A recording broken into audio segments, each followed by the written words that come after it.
you're not being back in this situation again, So is figuring out why you like did it. no work, just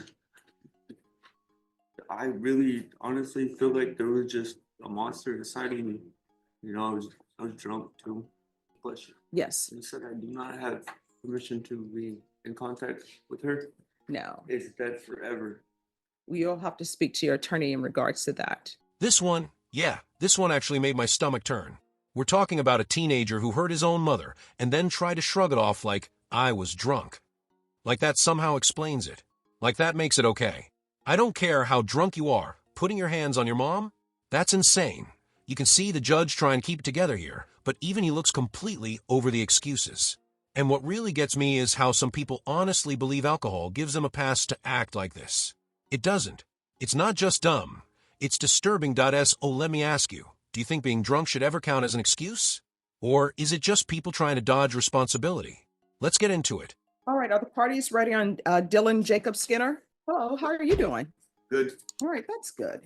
All right, court is calling 2024 CR 011052, State of Texas versus Dylan Jacob Skinner. Could I have parties announced for the record for the state?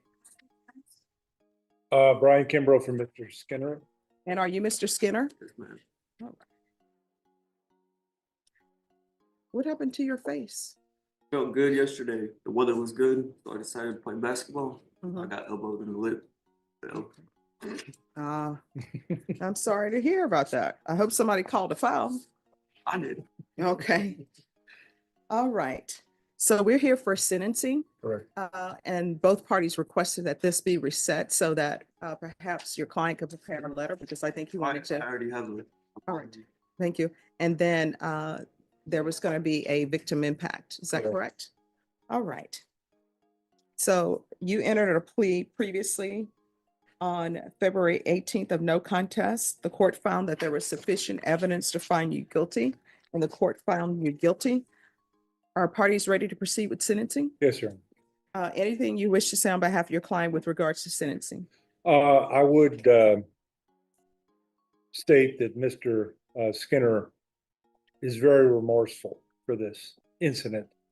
I've talked to him about it. He would like to make a statement, and I would like to call him as a witness, Your Honor. All right, can you raise your right hand for me? Do you solemnly swear or affirm the testimony you give will be the truth and nothing but the truth, so help you God? All right, you can lower your hand. State your name for the record, please. Dylan Jacob Skinner. All right, defense. Thank you. Dylan, could you make your statement and speak into the microphone and very loud? I apologize to the court, to my family. I never thought I'd go to for all the things that I've done that I'd probably go to prison for. I never thought it'd be for something like this. And I feel terrible. I'm gonna live every day in that jail cell, prison cell, getting eat up by the fact that I did something messed up.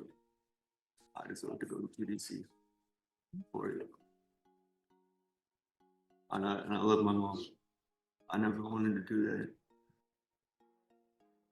I apologize. All right. Anything else, defense? Nothing. Anything from the state?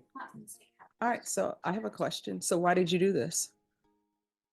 Because part of you're not being back in this situation again is figuring out why you did it. No work, just I really honestly feel like there was just a monster inside of me. You know, I was drunk too. And all the pent-up anger, because I'm really not a violent person. All right, what were you angry about? Just not having a job, struggling, living with my mom, 25 years old, you know, just getting out of jail a month prior, struggling too, on top of that, you know, just really just financial struggles. And I feel like there's a little bit more that I can't really touch on with words, but the fact that I did that for something that small, I feel like I deserve to do some time. Okay. Well, I appreciate the fact that you've had a chance to think about what you've done. I don't know why it is. Usually the people who try to help us are the people that we end up hurting the most, right? So You should have been looking at the idea that your mom, even though you're 25 years old, your mom is giving you a place to stay. That's the thing. I was in that for 5 months, 6 months in Bear County, just thinking, wow, I really took all that for granted. Just for 3 to 5 minutes, I messed up my whole relationship with my family over something small and selfish. Very selfish. All right. So I apologize to the court and I apologize to my mother. And I love her. Okay. I mean, he says he's remorseful, but I'm not buying that for a second. Remorseful for what? Getting caught. Because I seriously doubt he's losing sleep over what he did to his own mother. You can see it all over his face. That's not real regret, that's a performance. And this is where the courtroom starts to feel like a stage, and the judge has to play both the audience and the critic. People forget, remorse isn't a defense. At best, it might reduce a sentence. And judges, they can spot a fake apology instantly. What really gets me is how he keeps hiding behind alcohol, like it's some kind of excuse. Like it took over him. No, alcohol doesn't create violence out of nowhere. It reveals what's already there. You don't just accidentally put your hands on your mom. That's not a blackout moment, that's who you are showing up. And legally speaking, being drunk almost never excuses what you did because you chose to drink. Simple as that. It's basically like saying, you made the decision, now deal with the consequences. And listening to him talk about being lost, it just proves he hasn't learned anything. The only thing he's really upset about is standing in front of a judge instead of sitting at home playing Xbox. All right. Anything else before the court entered sentence? No, Your Honor. All right. The court will follow your agreement. The court is going to find you guilty, sentence you to 4 years in the prison, give you credit for any time served. There's an affirmative finding of family violence. There's an affirmative finding of deadly weapon. There's to be no contact with Dusty, D-U-S-T-Y Skinner. Taking consideration 2024 CC 739463. There's a $1,500 fine. Time and money will run concurrent. There's to be therapeutic community. Is there anything else from either side with regards to sentencing? No, Your Honor. All right. Did you review the document entitled Trial Court Certification of Defendant's Rights to Appeal with your attorney? Yes, ma'am. Did you understand it? And did you sign it? Yes, ma'am. All right, just a moment. I'm going to wait till they finish here on the side. Judge, I'm not talking to you. No, I'm ignoring them. Okay, thank you. Just waiting for you to finish, Judge. All right. All right, did you sign it? Yeah. Mr. Skinner? Yes, ma'am, I signed it. All right, because this is a plea bargain agreement, because I followed your plea bargain agreement, and because you waived your right to appeal, you do not have the court's permission to appeal. Because this is a felony conviction, because this is an affirmative finding of family violence, you're not allowed to own or possess any weapons or ammunition. If you have a question over what a weapon or ammunition is, you'll need to speak to an attorney. Do you understand? Yes, ma'am. All right, Question. yes, You said I do not have permission to be in contact with her. no. Is that forever? You'll have to speak to your attorney in regards to that. And what I will tell you, the no contact was a part of your agreement with the state. Of course. At some point in time, maybe your mom will want to have contact with you. If she does, and you all can work on your relationship through that, then we'll see. Okay? Okay. All right, any other questions?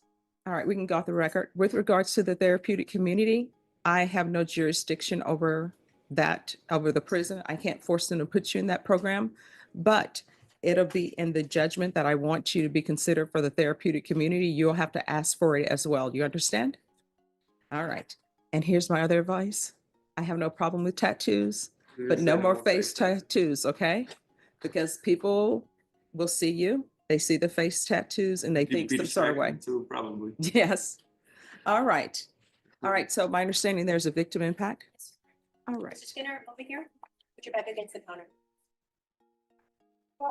Give you life and you try to take mine, and I will never be able to have the question of why I answer. You're so selfish. Your dad read me letters that you wrote to him, and you never once asked about me if I was okay after what you did. You said that you love everyone, but you tried to leave your brother and your sister without me. after you did this to me, I found out that I'm not the only one who hurt, and it makes it a little less difficult to say that I will never forgive you for the things you've done. And you've destroyed your relationship with your entire family, and I hope that weight sinks in as I read this. The physical wounds that I have from what you did, the broken eye socket that required surgery, and the damage you did to my ear that took 2 procedures to fix, the severe concussion that affects my memory, and the chronic pain that I have in my neck now, that's healing, but the emotional damage is going to take a long time, and not just for me. Despite everything, my heart aches because I am your mom, and I struggle.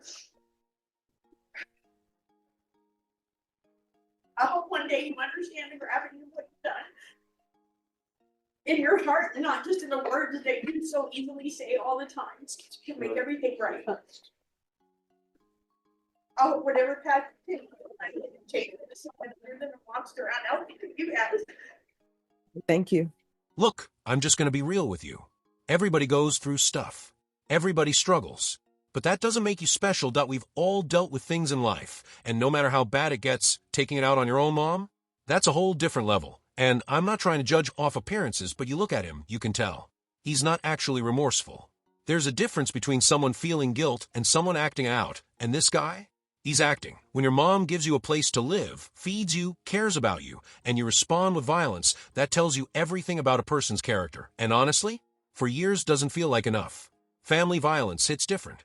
It leaves scars that don't just go away. And to me, it feels like this is the kind of behavior that repeats. If I were the judge, I'd keep him far away from his mom until he proves he's changed. And I know people love a good redemption story, but some actions aren't something you just bounce back from overnight. I just don't see him changing anytime soon. But what do you think? Does he even deserve another chance? Thanks for watching, guys. Don't forget to like and subscribe.